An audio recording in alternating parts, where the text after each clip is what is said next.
एक कुएं में बहुत से मेढक रहते थे। उनके राजा का नाम था गंगदत्त। गंगदत्त बहुत झगड़ालू स्वभाव का था। आसपास दो तीन और भी कुएं थे, उनमें भी मेढक रहते थे। हर कुएं के मेढकों का अपना राजा था। हर राजा से किसी न किसी बात पर गंगदत्त का झगड़ा चलता ही रहता था। वह अपनी मूर्खता से कोई गलत काम करने लगता और बुद्धिमान मेढक रोकने की कोशिश करता तो मौका मिलते ही अपने पाले गुंडे मेढकों से पिटवा देता। कुएं के मेढकों में भीतर गंगदत्त के प्रति रोष बढ़ता जा रहा था। घर में भी झगड़ों से चैन न था। अपनी हर मुसीबत के लिए दोष देता। एक दिन गंगदत्त पड़ोसी मेढक राजा से खूब झगड़ा, खूब तू मैं हुई। गंगदत्त ने अपने कुएं आकर बताया कि पड़ोसी राजा ने उसका अपमान किया है। अपमान का बदला लेने के लिए उसने अपने मेढकों को आदेश दिया कि पड़ोसी कुएं पर हमला करें। सब जानते थे कि झगड़ा गंगदत्त ने ही शुरू किया होगा। कुछ सियाने मेढकों तथा बुद्धिमानों ने एकजुट होकर एक स्वर में कहा, राजन, पड़ोसी कुएं में हमसे दुगने मेढक हैं। वे स्वस्थ व हमसे अधिक ताकतवर हैं। हम ये लड़ाई नहीं लड़ेंगे। गंगदत्त सन्न रह गया और बुरी तरह तिलमिला गया। मन ही मन में उसने ठान ली कि इन गद्दारों को भी सबक सिखाना होगा। गंगदत्त ने अपने बेटों को बुलाकर भड़काया, बेटा, पड़ोसी राजा ने तुम्हारे पिताश्री का घोर अपमान किया है। जाओ, पड़ोसी राजा के बेटों की ऐसी पिटाई करो कि वे पानी मांगने लग जाए। गंगदत्त के बेटे एक दूसरे का मुंह देखने लगे। आखिर बड़े बेटे ने कहा, पिताश्री, आपने कभी हमें डराने की इजाजत नहीं दी। डराने से ही मेढकों में बल आता है, हौसला आता है और जोश आता है। आप ही बताइए कि बिना हौसले और जोश के हम किसी की क्या पिटाई कर पाएंगे। अब गंगदत्त सबसे चिढ़ गया। एक दिन वे कूदता और बड़बड़ाता कुएं से बाहर निकल इधर उधर घूमने लगा। उसे एक भयंकर नागपाश ही बने अपने बिल में घुसता नजर आया। उसकी आंखें चमकी। जब अपने दुश्मन बन गए हो तो दुश्मन को अपना बनाना चाहिए।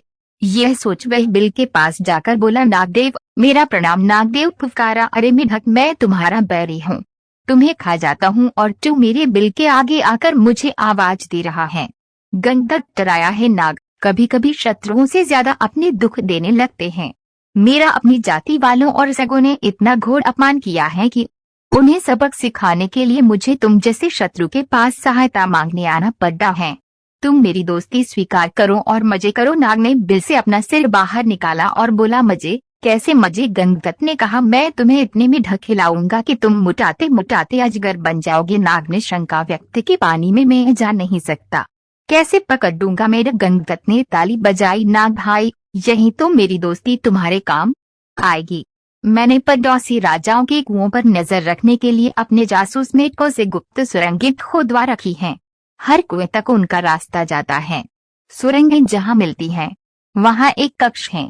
तुम वहां रहना और जिस मेढक को खाने के लिए कहूं उन्हें खाते जाना। नाग गंगदत्त से दोस्ती के लिए तैयार हो गया, क्योंकि उसमें उसका लाभ ही लाभ था। एक मूर्ख बदले की भावना में अंधे होकर अपनों को दुश्मन के पेट के हवाले करने को तैयार हो तो दुश्मन क्यों न इसका लाभ उठाएं। नाग गंगदत्त के साथ सुरंग कक्ष में जाकर बैठ गया। गंगदत्त ने पहले सारे पड़ोसी मेढक राजाओं और उनकी प्रजाओं को खाने के लिए कहा। नाग कुछ सप्ताहों में सारे दूसरे कुओं के मेढक सुरंगों के रास्ते जा जाकर खा गया।